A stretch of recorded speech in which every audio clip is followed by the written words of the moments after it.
Well, good morning and welcome to News Check. My name is Abdiaziz Hashim. The sign language interpreter at the bottom end of the screen is Baron Abuli. For the first hour, we are focusing on the Independent Electoral and Boundaries Commission, IEBC, given that the names were forwarded to President William Ruto, exactly 11 names, where the president was able to appoint at least 7 nominees from chair and the commissioners. The names have been forwarded to the August House, where the parliamentarians will have to vet and assess the suitability of the individuals who the president gave a nod of agreement with the IEBC selection panel that carried out those interviews for the last over 2 months or so at the Edge Convention Center in South Sea. And of course, that is what we'll be focusing on. My guest this particular morning will be Dr. Isaac Hassani, governance expert. We'll be having Grace Mwinde, a constitutional lawyer, as well as Oscar Omondi, a political analyst, to just dissect the way forward after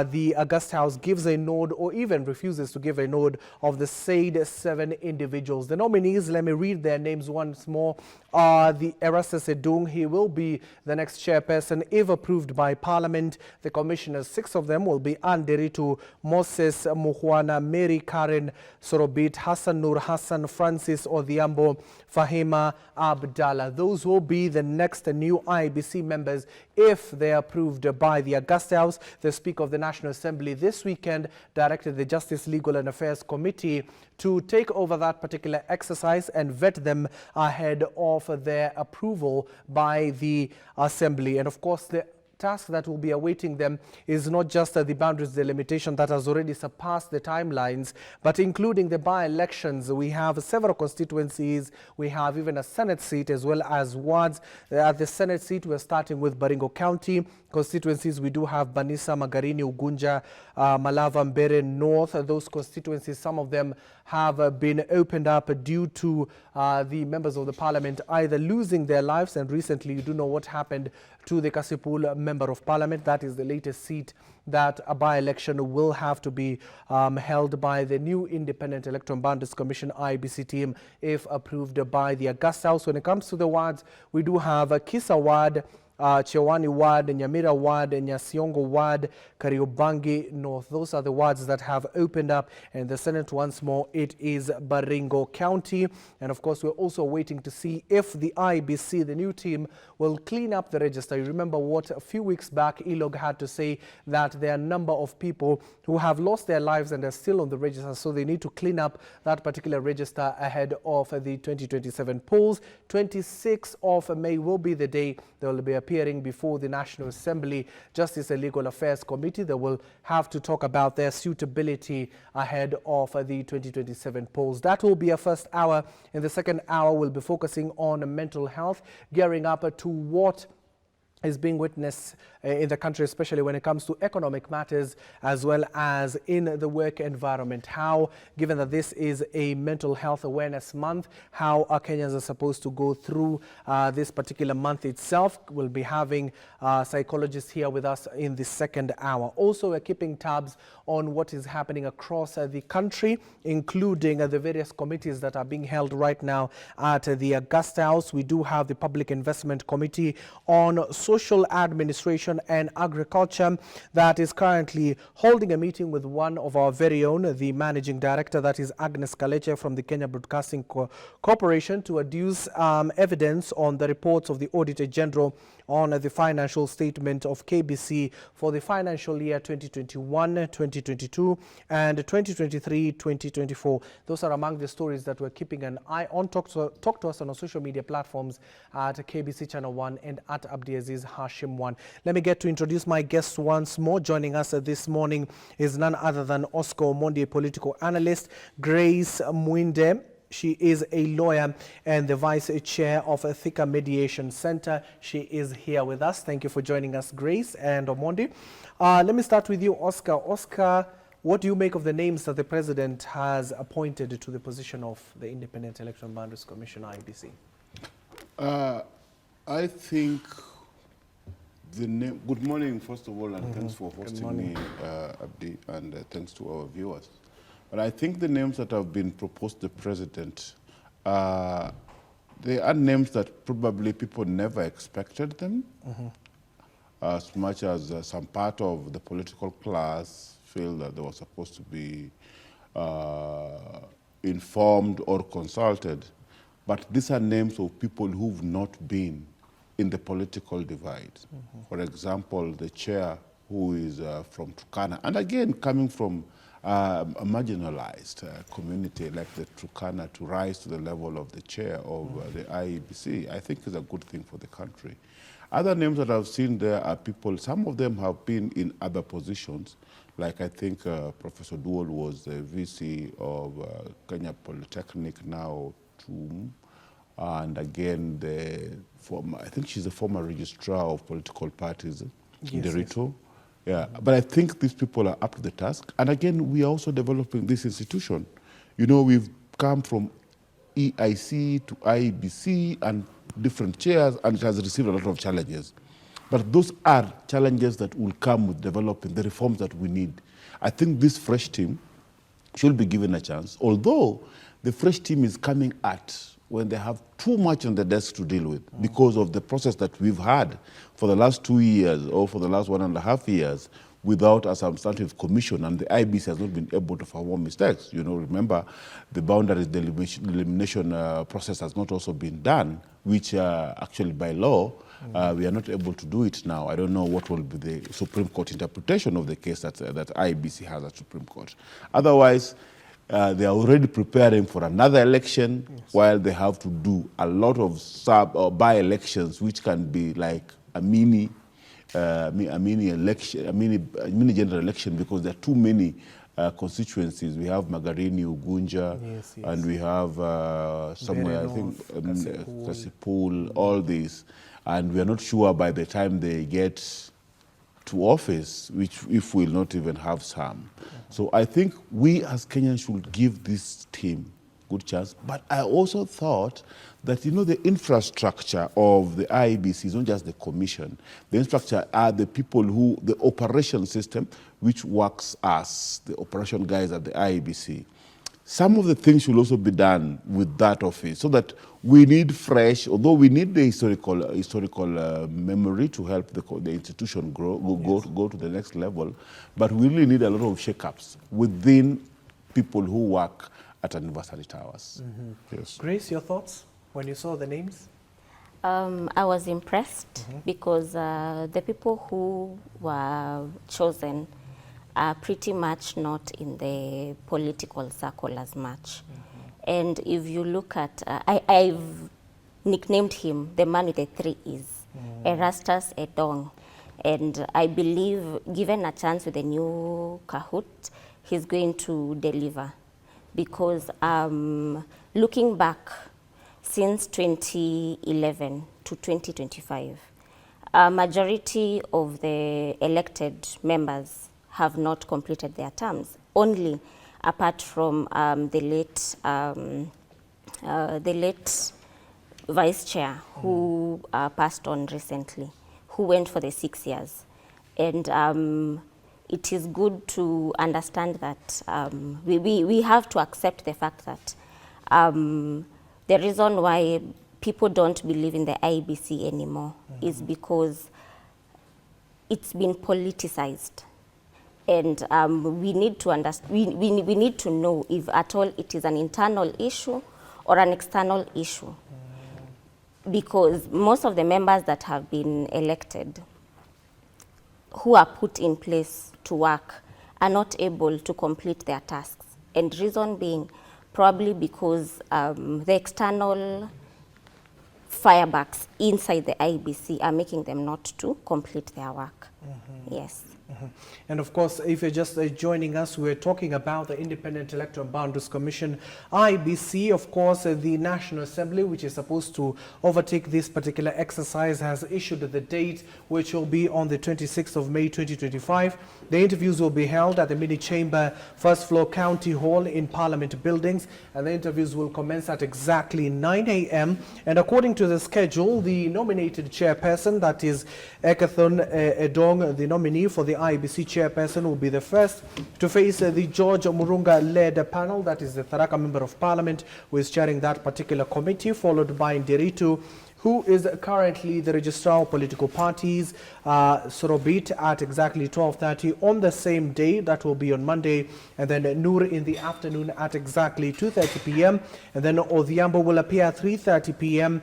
And the vetting will conclude with Fahim Abdallah at 4:30 p.m. exactly. And from that particular moment, we do expect the committee led by the Tharaka Member of Parliament, that is Murunga, they will sit down and, of course, compile a report that will be taken to the Augusta House for the National Assembly members to, of course, peruse through that particular document and render their verdict. Once they render their verdict, we're taking a look at what those new entrants at the anniversary towers are expected to overtake. Once more, joining us this morning is Dr. Isaac Hassan, a governance expert, Oscar Mondi, political analyst, Grace Mwinde, a lawyer and a vice chair of the Thika Mediation Center. If you have your thoughts, talk to us on our social media platforms at KBC Channel 1 and at Abdiaziz Hashim 1. Daktari has just walked in. Daktari, karibu sana. Asante sana. Thank you very much. Morning.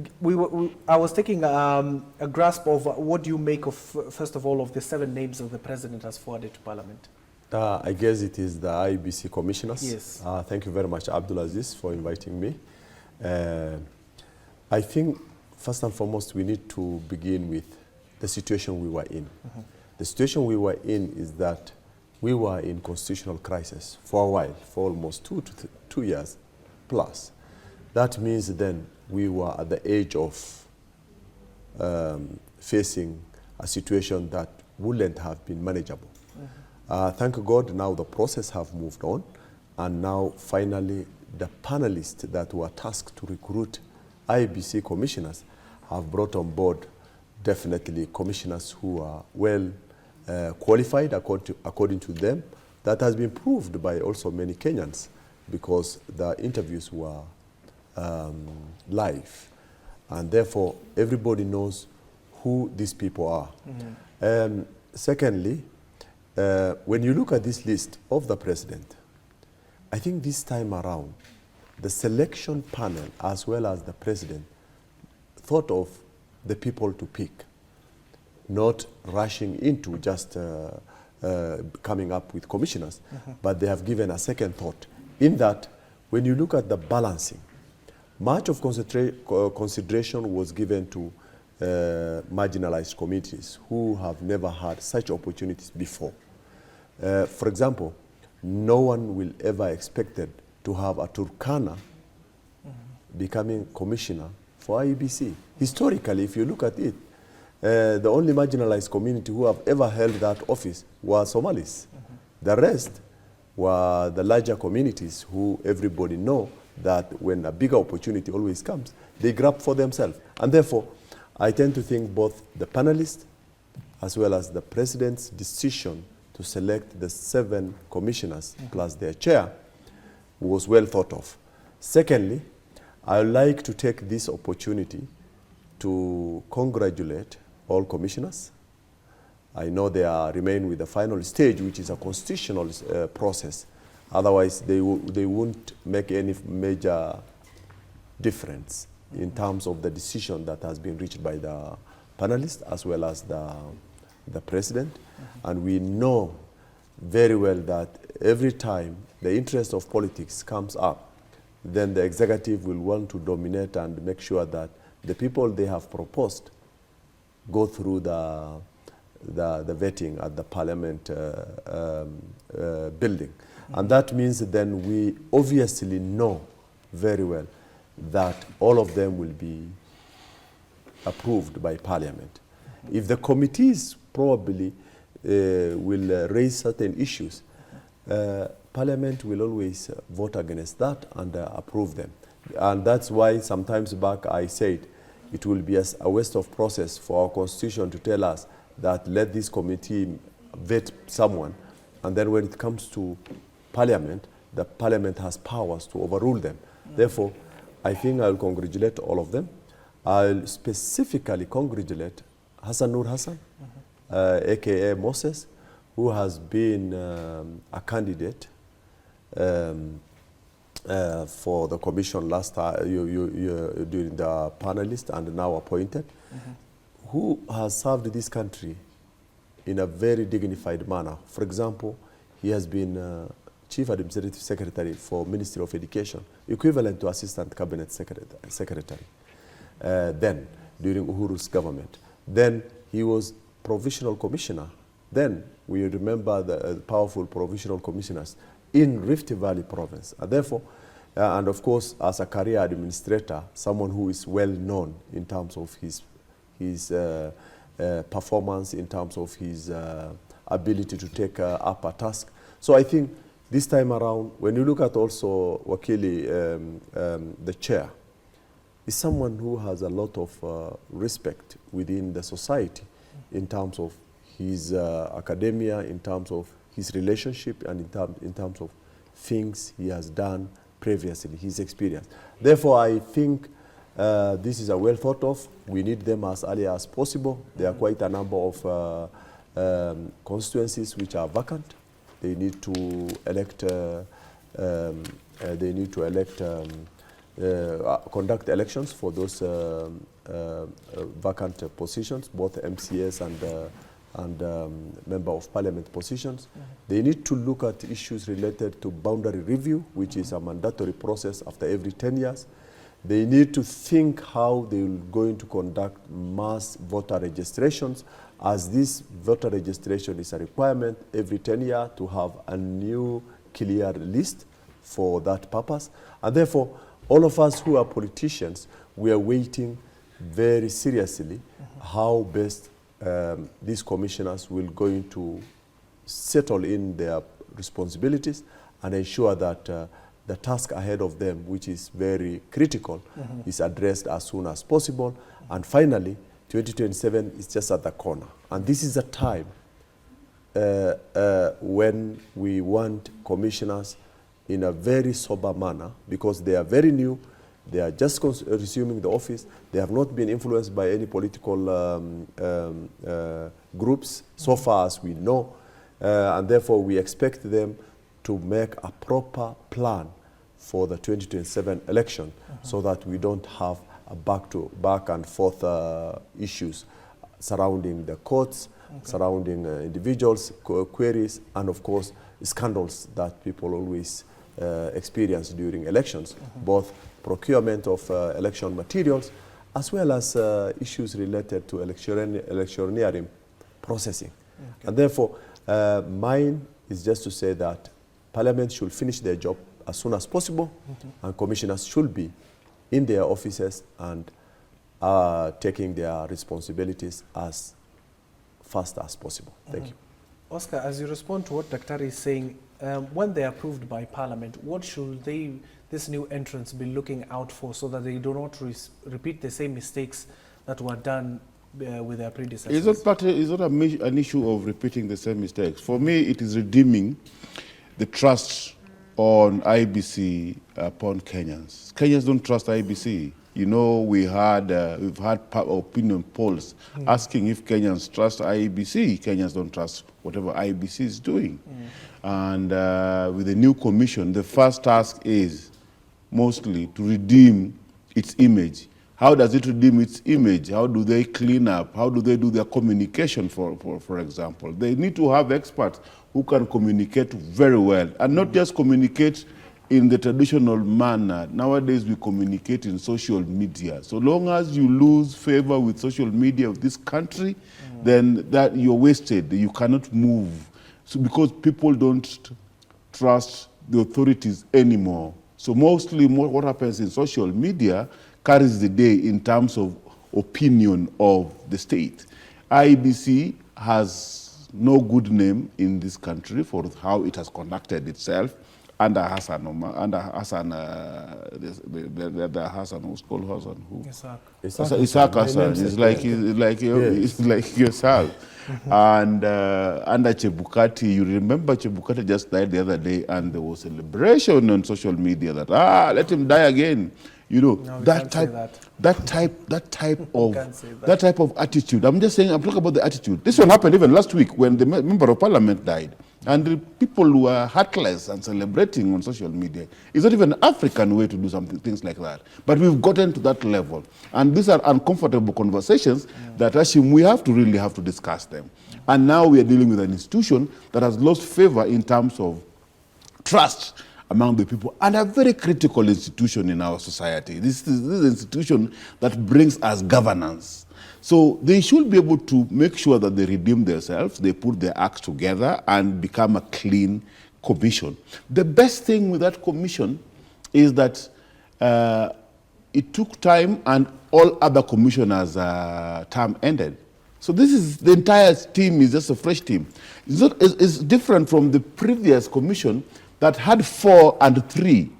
You realize that Chebukati and the other 2 commissioners who were not in the commission previously, were like working towards a particular goal, and the other Cherera 4, they called them Cherera 4, who are working again in a particular way. So there was no, it was not synchronized very well. So because these are 2 different people recruited differently, some had been in the commission for a long time other than others, the 4 that came later. So this one is a good one because they start on a fresh slate, all of them, at the same time. Again, they should just understand the contemporary way of communicating and dealing with political processes. Otherwise, for example, you know very well that Kalonzo Musyoka wrote to the president, requesting the president to consult before appointing. Yes. Although there's no law that backed Kalonzo Musyoka's, the president has a right to follow the law. The law says that after the panel has given you 9 names, you choose 6 from them to be commissioners, and the panel gives you 2 names, you choose 1 of them to be the chairman and send it to Parliament. If Parliament approves, then you make an appointment. After that appointment, they go to the Chief Justice for taking an oath. They take an oath and they are in office legally. That is the process. But this consultation, and again, the last time I came here, I told you that most of the time, opposition parties or people who see themselves as opposition parties, currently, I don't know. We don't have an opposition in Kenya. Paul Mbui is the deputy minority leader. Should we talking? What about the leaders who met at SKM Center last week? Which leaders? Kalonzo and his team. They're not part of the opposition. That is the wrong way of dealing. Let us start through the law. She is here, she is a constitutional lawyer, she will tell you. The person who is supposed to talk as a minority leader is Junet Mohammed, deputized by Robert Mbui, who is member of WIPA. Not Kalonzo Musyoka, not SK, people who are meeting somewhere. Those are just political players, and they try to, they're opposed to government policy. But that doesn't make them official opposition. Currently, since 2010 constitution we had, Hashim, we don't have official opposition.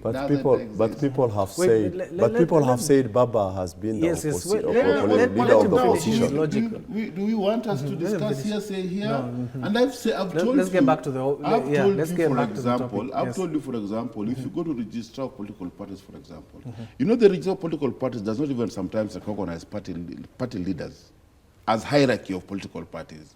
They recognize the party chairman and the secretary of the party.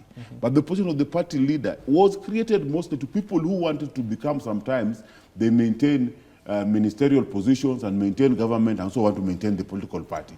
So they call themselves political party leader, but not recognized and registered with the register of political party, so that you cannot pin them down, that you cannot be an official of a political party and still maintain a CS position. You realize that, for example, the chairman of ODM was Mbadi, and when he was elected the CS for Treasury, he had to resign from that position. Yes. That does not stop him from being a member of ODM. He is still a member of ODM. He's not an official, because according to the law, you can't be an official of a political party and be a state officer like the CS. So people who claim to be party leadership, like Kalonzo Musyoka, that one Gachagua has resigned from UDA to a party that we don't know, can't call him opposition. And this other one is who else? Eugene Wamalwa. Matiang'i. Matiang'i has no party. He has no portfolio. He has no portfolio even in the party. And you want to call them, and you want us to call me here to discuss them as opposition? No. What we know, we have majority side of parliament and majority and minority. And the minority is Junet Mohammed. And the deputy is Robert Mbui, who is Wiper. That is the system. If Kalonzo wants to talk to the president, she'll use that channel to talk to the president. Yes, within parliament. Write that letter through Robert Mbui, who is deputy, who is member of Wiper, through Junet Mohammed, to State House. Probably that one can be that it's parliamentary. But if you just write a letter from SK Center and you are a nobody in this country, Raila Odinga has no portfolio. Okay, you can say he's a nobody. He was the former vice president of this country. We're going back to Grace. Grace, let's get back to the topic aside from the political undertones that Oscar is throwing here. Political we are talking about, there was this interesting question that Kenyans were asking. Why do we have lawyers, mostly lawyers, being appointed to the Independent Electoral and Boundaries Commission, IEBC, especially the chairmanship position? It is selfishness. Okay, continue. First, I'll want to quote a very interesting proverb. It says, once a child is denied, or once a child is not embraced by its village, that child ends up burning the entire village. And the reason as to why most Kenyans want to be included into some of these processes, it's because in the past years, we found out that most Kenyans have not been educated enough when it comes to the electoral processes.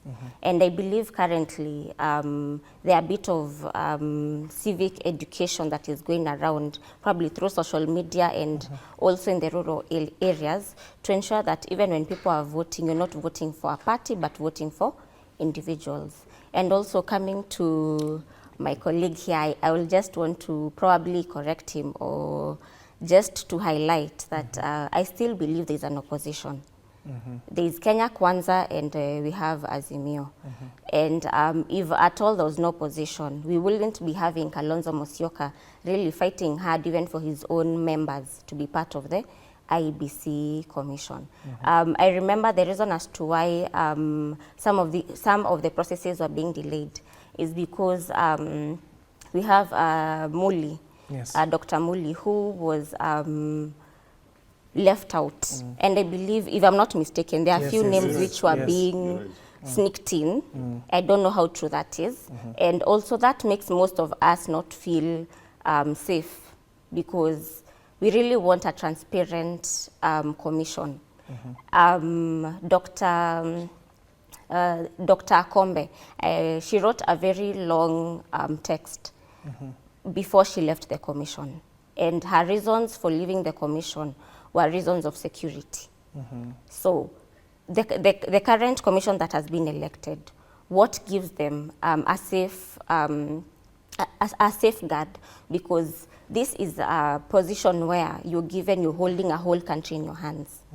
And given that position, it's been made political. And IEBC, it's an independent commission. How is it going to be made independent if the current government and other sources outside the commission wants to be included inside? Yes. And Daktari, you see, that was the main challenge. Even some of the people who are being interviewed for the position of chair and commissioners, most of them were arguing, if you want to separate IEBC from external influence, why don't you give it a fund? Name it the IEBC fund, similar to what has happened to the National Police Service, where the IG is running their own fund. So is it high time that the IEBC is given that fund where the chair and the secretariat are running those funds? Before you wait, I just want to put in something Oscar, to help him answer that one. No, whatever she talks about sneaking in some other people. You know, there were 6 people who are not part of the list, the prior list. Yes. And one of them was his friend whom from his speech, it's campaigning for. So when you're answering, please just... Even Don't worry. chair. Now, I think before I pick up that question, there's a question you raised to the lawmaker and our wakili. And that is, why is it that the chair of IEBC must be a lawyer? I think if you look at our constitution, there was a rush without having a proper rationale in setting criteria for certain positions. It is not only that position for IEBC that is mandatory for one to be someone who can hold what do we call the High Court, who is equivalent to a High Court judge. And for you to become a High Court judge, you must be a lawyer, because you cannot become a High Court judge when you have studied education or when you have studied medicine. So it is like when they were making the constitution, they rushed and sneaked that into it. And probably the legal team who were heading the process of the constitution making put that particular aspect through biasness of their own wish. And when you look at it, people will think that, does it mean that the chair, who is equivalent to a judge in a high court, will have legal issues that he will going to address during the electionary process? No.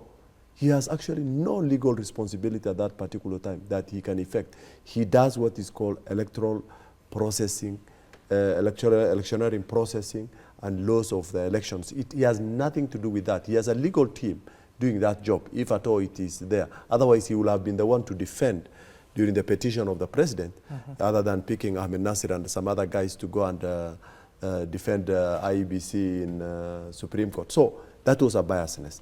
Now, when we come to the issue related to the IEBC funding process, I think I know we do have an accounting officer in IEBC who is the CEO. Yes. And their budgets are allocated specifically for IEBC. And therefore, I don't think there's a vacuum in terms of budget allocation. Where the vacuum exists is the year of electioneering. The year of electioneering is specifically exceptional because it requires additional resources to conduct that activity. And that is why you hear budget, there's no specific budget allocated to them for that particular purpose. And that is when Parliament and other organs, the executive, who are supposed to be allocated them budget, in essence, the Parliament, are supposed to be doing that. And what they are supposed to do is to check whether the election budget is efficient and effective in terms of the resources that have been allocated. You cannot preemptively allocate blank amount of resources every year when you know very well that the only time IEBC does a heavy work is when there is general election. And that particular time, the budget is special. But they have their specific allocated budget every year. In every fiscal year, financial year, they are allocated their own budget. And therefore, people cannot differentiate why they have not been given enough resources and they can't dispense their responsibility or in the essence of their day-to-day work versus the electioneering time. And therefore, what we are talking about and what they often talk about that they have not been given enough or sufficient is the logistical arrangement that involves a lot of resources during electioneering, and that must be always allocated when the elections are about to. Otherwise, if you allocate a huge amount of money and yet the Secretariat cannot absorb, means then that money will not be consumed. In essence, budgets are allocated for them to be consumed, and of course doing consumption not the way some our friends of ours will go into consume through corruption, but effectively consuming the way it is required. Therefore, mine is to say that the election budget is the one that needs to be beefed up when we are conducting general election and when there are specific by-elections that have emerged in the process, Yes. their budget should also be allocated. So commissioners might not have a lot of influence in terms of allocation of the budget, but they have responsibilities to bring the budget, the needs for their the institution, so that we have budget breakdowns that they have established within their secretariat and then submit to Parliament for approval. And once that budget is given, their job is just to go and do the election. Okay. Therefore, I don't think if there is any issue. Most of the things are political. But when I finish up with what he has just said, I think my friend, the Don, we teach both of us together universities. So I think he has forgotten a bit of his requirements for employment, because there is two lists. We have long list, yes, and we have a short list. And in the event that you don't get the right people in the short list, you go back to the long list. The only time you have a stranger in an employment process is when someone who has not applied for a position has been brought into the short list. And therefore, if Hassan Nur Hassan has applied for the position, and in the initial stage, the people who are selecting have not seen the value in his documentation, and of course, over 1,000 and plus people you cannot actually know who is actually indeed the right person for that, unless you scrutinize and pull them out one by one. And therefore, in understanding recruitment process, anyone can be picked from the long list and the short list. And therefore, these are the things that Kenyans are talking about. Politics, and politics cannot come into a recruitment process. And if there is any genuinity that someone thinks that the process of picking Hassan Nur Hassan from the long list into the interview and then subsequently giving him or nominating him for the commission, then let them go to court and we'll prove to them. Don't go to court. Don't go to court. Doc, she's the one who mentioned that one, and I had no problem with it. I just needed that clarification from you, and thank you. Issue of funding. Yes, funding. Funding of IEBC. Yes. From what Doc is talking about, I think maybe in future, we should have like whatever the work the panel of this IEBC selection panel. IEBC selection panel has done a very good job.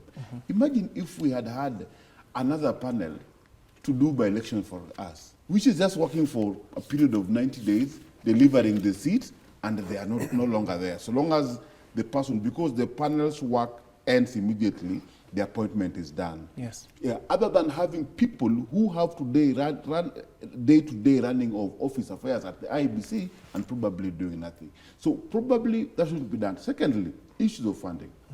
How much does a vote cost? One vote, from the time you are registered to the time that you cast the vote, to the time it is tallied, to the time it is counted. Yes. It is too expensive in Kenya, for example. Among the things that are supposed to be done by this team is to reduce the cost of voting, because we reduce costs, because I think managing IEBC is too expensive and the taxpayer does not get value for money. The other question you asked my sister, why it must be a lawyer. We have almost 30 commissions that run in this government, that help this government run. 30 commissions. Out of those 30 commissions, more than half or more than 3/4 of those commissions, for you to be chair or for you to be probably a commissioner, you need to be a lawyer of the High Court. It was selfishness by the people who wrote the Constitution, because it was written by lawyers. So they gave their own people in their own discipline too many jobs. Management of elections, you don't need to be a lawyer. One thing, according to me, because I am a political scientist and I study conflict resolution, if I would see that people are dying in burnt forest because of these elections, I will say I'll break the law. Because of those deaths, too many deaths, stop it. Yeah, let us get to stop the deaths first before we continue with the process. If you give it to Kivuitu, who is a lawyer, or you give it to Isaac Hassan, who is a lawyer, Kivuitu will tell you that within 7 days, or within this number of, according to law, I will declare the president. Whether we've gotten the exact name or not? Because the law dictates that I have to declare the president. But how do you declare when there are people there dying, when the people who are protesting, their issues? If you are a person who've done something like conflict resolution, you will say, okay, let us stop the process. Even if we break the law, let us not have these deaths. But a lawyer will tell you, I don't care whether we have the deaths. We have to follow the law. Because that is the way they've been trained. And that is why I say, people who manage elections, it can be managed by an engineer, it can be managed by a doctor, it can be managed by somebody who has done business administration. It should be managed by somebody who has done administration, not a lawyer. Because and that is where we go wrong. When we insist that it has to be a lawyer, who tells you lawyers in their profession, they have administrative skills? They don't have administrative skills. They understand the law. And now, sometimes we just end up dealing with law, at the expense of administration. There's no way a lawyer will turn that organization the way somebody like, a good example will tell you, if you give somebody like Oigara, who is the CEO of a bank, who managed to turn a bank from a non-profit making organization to a profit-making organization. Or somebody who has managed Safaricom from making this profit to making this profit. He can manage that organization and tell you that this is the attitude of the organization. I will set up these systems. I will set up this communication system in social media, and I will make sure that people trust this organization again and turn it around. Turning it around, even the color green that IEBC have, I will, if I'm given that position, I will say, okay, we don't need green. Let's make it pink. I mean, let's make it different so that the people can trust it. People can see it as a new thing again. And you remember when we had this one as KBC, we changed it to Channel 1. A lot of things had to change, including the logo, because we wanted to see a different KBC Channel 1. Okay. Yes. Okay. Grace, as you respond to what Oscar was saying, Yes. this year IEBC, for the financial year to conduct an effective 2027 polls, they are talking about 61.7 billion shillings. So in your view, is this too much money? And how can this particular team, if you're there to advise them as a senior counsel, what will you tell them? If I'm not mistaken, 8 million people did not vote during the last election. And currently, if you check the amount of money that is being budgeted, those are billions of shillings. It's a lot of money. We have 290 constituencies in Kenya. And looking at them, how many polling stations should we have to conduct those elections? And employing 600 people, probably in every polling station, probably will reduce the amount of money. Also, if you have to check the amount of money that has to be used, we also have to consider how those elections are going to be conducted in terms of the electoral processes. How are they going to be moved from one station to the other and all that? However, I'd like to probably get to my fellow colleagues and tell them Article 142 of the Constitution, just to highlight something. Usually, there's no term like 5 years for the president. And I think probably if you have to choose any other person to be in the IEBC, it should be lawyers, because we understand the Constitution very well. And in the last election, President Uhuru Kenyatta ran for 4 years and 8 months. And certainly, if you have to correct me, maybe, were you aware of that? Yes. Continue, Grace. Okay, so looking at it, the budget that is being set is a bit too high. So probably the first thing that needs to be done is to ensure that people have registered as voters, to ensure everyone votes. Yes. Oscar, I'll come back to you. Example, Hashim. Okay. Just to take it from where Grace left it. Grace says that 8 million people didn't vote. So how did it work that out of our budget, where we were budgeting to have almost 22 million voters, then you end up with 8 million didn't vote, and we budgeted that that money was consumed. That means that if we are calculating that, for an example, it's 5,000 shillings. I don't know how much a vote costs now. We need to check. But if it is 5,000 shillings per vote, for example, or 2,000 shillings per vote, that means we budgeted and gave out that money so that that number votes. But the IEBC didn't work so hard within their system to make sure that those 8 million don't vote. If you tell me that out of 22 million expected to vote, for example, and then 2 million or 1 million don't vote, I will understand. But 8 million is a big number. So where is this money? This money should be taken back to the exchequer directly, because we expected 8 million to show up. Who didn't show up? Where is the money that was supposed to be spent on these guys? They will tell you we've already spent that money on balloting, on blah, blah, blah. You know, ballot papers. That means that it's poor management by lawyers. Okay. Yeah. Okay. No, I don't know what Oscar has against lawyers. I think Oscar loves lawyers. Yes, I don't know what issues here. But Daktari, as you respond now, as well, we're talking about these by-elections that are set to be conducted by this new particular team. As Kenyans, should we judge them on how they handle those by-elections in the constituencies, in the Baringo Senate, as well as the Banisa wards? No, I think when I get back to the budget first, I think they have an argument. The argument they have is that if our budget for elections in 2022 was 44.6 billion, and they are asking for an additional 20 billion. And their justification is that, one, in 2022, there was no boundary review. Two, we never had new voter registrations. We never had a delayed by-elections like the one now. So everything is coming at the same time.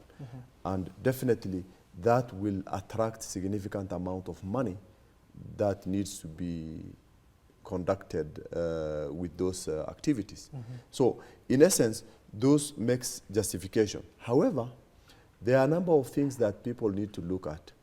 If we knew that the 44.6 billion, which was questioned in last election in terms of its usability, effectiveness of the services that has been done, then means then, of course, the more money we give them, the more corruption outlets we open, and the more definitely there will be an issue. But when you look at the boundary delimitation that they have said will spend 7 billion, and voter registration almost 5.7 billion, and their kits, which is around a total of 59,352 Kenyan integrated electoral systems, which they said will also attract significant amount of money, means then definitely a budget increase is unavoidable. It has to be there. Therefore, meaning then if we think that that is going to solve the problems that we always experience in our elections, then let them not blame on resources. I think it's a one-time thing, and Kenyans' resources have already been misused in many other avenues. And if this one that makes the future of the country stable in terms of leadership, then I think that is the right place to spend all those monies. Now, when it comes to the commissioners and assessing them or crediting them or decrediting them based on the by-elections that are coming, I think that will not be anything, because in a by-election, it is usually localized, and one commissioner is in charge of all that process, meaning then even if something comes out of that place, you cannot blanketly say this has effect on the larger election process. However, there are two things that must be looked into. One, how effective they are in terms of preparing for those by-elections, and the effectiveness in terms of finalizing the process of that election. Because proof is that if that election that all Kenyans will going to be watching comes very successful in a very systematic manner with minimal queries, then I think that way we can say they are getting a bit of skills in preparation for the major elections that is coming. Secondly, you realize that there are political parties who will be pushing for their candidates. And among those political parties, the ruling party is one of it. And the ruling party who is holding the office currently will want to put their weight behind their candidate, both using the so-called system, which was used against President Ruto but didn't work during 2022 election, and see whether the commissioners will going to obey those systems demand, and see whether those demands will be superseding the usual way of conducting elections through transparency system. And therefore, if these two issues are addressed very well and they do it very effectively, then people will say probably part of the confidence building that he was talking about is to see how confident people will be after they do those by-elections. Unfortunately, in the areas that we know will going to have tough competition, not Banisa, it could be Mbere North or actually significantly you have just mentioned Mbere North, because that is the Mount Kenya factor. That is where we want to see how commissioners and their secretariat will going to conduct that process of elections, and then see how best they will come up with an outcome.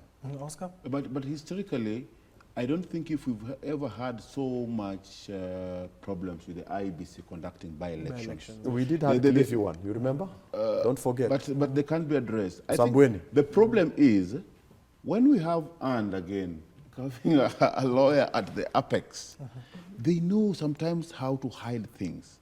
You know, for example, Maina Kiai in case of 2013 declared that the elections ends at the polling station. Yes. That means that the outcome of elections at the polling stations are final. Nobody can change them. That gives Bomas is not a polling station. Yes, it was an illegal. It's not a polling station. Is It's a that- tallying is a tally- station. is a- I think we should not tallying confuse station. Kenyans. No. What I'm saying, the elections end at polling station. I'm not talking about Yes, polling of station. course, but I'm not that's a talking- no, tallying station. Wait. I'm saying and I'm repeating. Elections end at polling stations. Bomas of Kenya is not a polling station. So whether it is a tallying station, that is your case. I'm saying it's not a polling station. Elections end where? Polling stations, not tallying stations. So if you create something called a tallying station, and you want to do elections in that tallying stations, it's an illegality. This is what Chebukati did. Elections, when they end at polling stations, the outcome of those elections at polling stations are final. When they are final, you, Hashim, as somebody who is going to represent KBC radio, KBC TV or wherever at Mbere North, you can say that polling station A, it is so and so who won. That doesn't mean you are declaring the election has ended. So the problem of creating those funny things called tallying stations, and then they tally, when it has ended, I think anybody can call it. You see, for example, I'll give you an example of the US. The election ends, even the media can call it, because it has ended at the polling station. Anybody can call, anybody who can tally it. Even KBC can decide to send their reporters where the election ended and call it, because it has ended at polling station. But the confusion comes when somebody creates a fictitious tallying stations called Bomas of Kenya and wants to continue doing elections there when the election has already ended. Then he claims to declare those things there. That the only person, he even said that the only person who is allowed by law to declare an election was the chairman of the commission. If the election is ended, the person who declares that election is not the chairman of the commission. It is the returning officer where the election has ended. And what he declares there, according to me, can I just finish? Just give me time. We have a lawyer in the house. We have a lawyer in the house. And I've told you, this is where the problem is. So even if you have a lawyer in the house, the problem comes from that angle. So when the election has ended at the polling station, in my understanding, you as Hashim, who speaks for KBC, you have a right to say, I was here, Raila Odinga, or Isaac, and Oscar Mondi got this much, because the election has actually ended. Okay. You get me right? Okay. But when we create a tallying center at Bomas Okay, I've heard you. and try to believe that that one should be another polling station to declare elections there, it is an illegality. Now, Ask the lawyer. I think Is it an illegality? before our lawyer wait, picks up, no, I need to teach my brother who is a scholar You're in not a lawyer. Wait. political science. We'll settle I this want, score. We yes, have a lawyer in the house. my They brother can who is a teach me. political scientist is a scholar there, but not an election process, because that's not a political process, is that even at the counties, the county governor and the deputy, the senator and the women rep has a tallying center at the county headquarters. Yes. And if you call that illegal, how do you expect the presidential tallying center to be illegal when you know Wait, Oscar, we you have have, finished your point. when Let him you finish his know point. we have 290 Constituencies. 290 constituencies I can answer. with all Wait, getting wait. their results from respective areas. And No, therefore, Oscar, I think what wait. you don't understand and politicizing, I know you still have the effect of 2027 Chebukati's verdict, which sometimes I think you need to come to my clinic. I treat you on that. Unfortunately, No, you can't say that. you are developing let the still lawyer- effect wait, of that. wait, It triggers, can I answer it this? triggers that. So Oscar, let's Oscar, give, wait. let's give it Let's to our give it clinic. now to But Grace. that, the Grace, tallying, is it the an tallying illegality? center are Some of legal. the Let's give it accusations, to Wait, some wait. of the accusations are vicious and lack evidence, because we all know that Bomas is not a polling station. It is a tallying station. At no point do I recall any elections being conducted at the Bomas of Kenya. So the accusations that are being placed here on live television, if you have evidence, probably we can go to court. And yes. No, we settled that. Given Can that I we're answer running this out one of very time, fast? Oscar. Can I We're just running answer out this of one? time. Just 1 minute.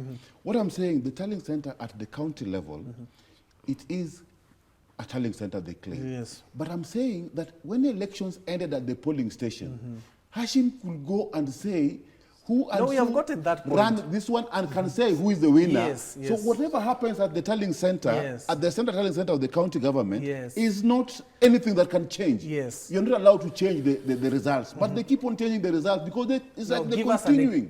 you have been asked by Grace. According Give to- us an instance where the You know returning where- officers you have know- taken you to know the where- tallying center. You know and where they have been changed. from 34B from RO is different from 34B in Bomas of Kenya. This one has been there. And not even That is that the different matter. It went even to court. Okay, we're coming to the Actually, last leg. Let me give you 1 minute each yes, so that you can yes. have your closing remarks. Yes, So choose wisely whatever you say that 1 minute. Before I take the He won't take closing 1 minute. remarks, He'll take I more. just want to clear some things. You know, it is good for Kenyans to know Yes. exactly Yes. what is going on. According to the Constitution, eligibility criteria for a tallying center in Kenya under the IEBC regulations and guidelines for a location to be designated as a tallying center, e.g. constituency, because we do have also a tallying center at the constituency level. We do have a tallying center at the county and the national level. It requires only two things. It must be secure location, accessibility, infrastructure, neutrality, and approval by IEBC. And therefore, who approves?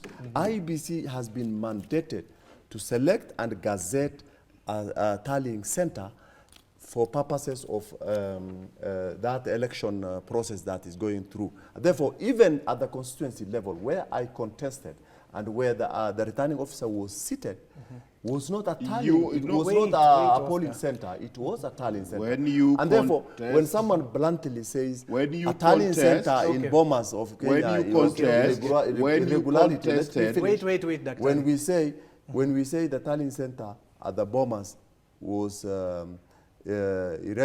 irregularly set, then all those constituency and county tallying centers must also be irregularly set. What I'm saying. Therefore, I We think are our understanding, Gentlemen, we're running out of time. Yes, We're running out of time. We're ushering a running out new of time. IEBC. Yes, The yes. discussion today was us discussing on ushering a new IEBC. Yes, yes. What are we talking about? We are looking at yesterday's problems so that we help discuss the future.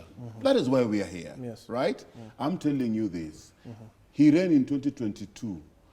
The election were done. His agent signed that document from 34B or something, that is a legal document. Yes. Whatever document that came out of the tallying center might not even be used as a court of law, because we have a document from the agent. Okay. Elections have ended. I think at the that particular Don has time. become We're running confused. out He of does time. We're not running out of understand the time. difference Gentlemen, we are running between... out of time. No, he does not understand between tallying and voting. Let me give you now I a mean, minute. tallying is Whatever that you choose you in grab the it meeting, from I a know this is document. not being That's fine. biased. No, wait. I think you're being biased. No, now. I'm not being biased. I'm not being biased. Let me start with the lady. We only have 3 minutes, gentlemen, here. Yeah. Let me start with you. A minute, please, your closing remarks on this particular So my part in short is going to be, we should allow the current elected members to work. At least Kenyans should give them a chance. Probably we might have a change. The only thing that Kenyans need are free, fair and verifiable elections that are going to be conducted in 2027. Okay. Yes. It's my chance, don't talk. Okay. So what I'm saying, Maina Kiai ruling by the case ruling at the Supreme Court, elections, if the IEBC will work and do their work properly, they must allow that judgment that was done at a Supreme Court to take its course. And the elections are supposed to end at the polling station. When it ends at the polling station, let the media declare, let anybody declare, let anybody declare, because it has ended, and you can always know that actually you will see people who use that one, candidates come out and say, I support the winner because election has ended here. But when we start carrying these other tallying things, you should remember when we carried boxes, ballot boxes from place A to place B, they ended up, a lot of things are happening. We went through that process. And the IEBC case versus, Maina Kiai versus IEBC case in 2013 declared that there are no moving of ballot boxes. Don't move them. Don't move the results. Let elections end at polling station. Anybody should be allowed to declare them there and then. Oscar, point made. Daktari, quickly. I think finally my quick short is that, one, I need to clear one thing that my colleague is telling Kenyans, because we are talking to national media, that a tallying center is different from a polling station, and entities that are not gazetted to announce results, including media, will not be announcing results, as he expressed it very significantly. And therefore, the people mandated to conduct elections are IEBC commissioners with their secretariat, and whoever is mandated or gazetted to announce that result does it within their system, not an external person. Even myself, they can't appoint me to do it. I must be part of the election team, the election process team. Secondly, the new commissioners, as they come and usher their responsibilities, they shouldn't pick, they shouldn't enjoy very much, thinking that they have got a job that comforts them. IEBC commissioners is not a comfortable job. It's a job that has a lot of pressure. And for them to avoid those pressures, they should do a proper planning within the time frame of the 2 years before the election days comes. And finally, we want them to conduct the by-elections as soon as possible, so that people like Banisa constituency, next to Mandera West constituency, which I come from, must get their representation as soon as possible. There are candidates that we are also pushing to secure that seat. They should make it as fast as possible, so that we bring our candidates on board, so that they represent their people. This is not a campaigning platform, Daktari. Dr. Isaka Hassan, a governance expert, Oscar Omondi, political analyst, Grace Mwende, a lawyer and vice chair of the Thika Mediation Center. Thank you so much, gentlemen and lady, for making time for us this morning. That fiery conversation continues online. Talk to us on our social media platforms on whatever our various analysts have talked about. The conversation continues, given that on May 26th, Parliament will be assessing their suitability. The 7 names, once again, Erastus Edung, the chairperson of the Independent Electoral Barriers Commission. All of them are nominees. The current registrar of political parties, Anderitu, Moses Mukhwana, Mary Karen Sorobit, Hassan Nur Hassan, Francis Odhiambo, Fahima Abdallah. Those are the names that are currently before the Justice and Legal Affairs Committee, led by Tharaka Member of Parliament, George Murugara. We are waiting to see what will happen at the corridors of Augusta House at exactly on the 26th of May. That concludes concludes our first topic. Our second topic will be focusing on mental health. I think I do need that particular session, given that we'll have psychologists here following that particular discussions we have just had here.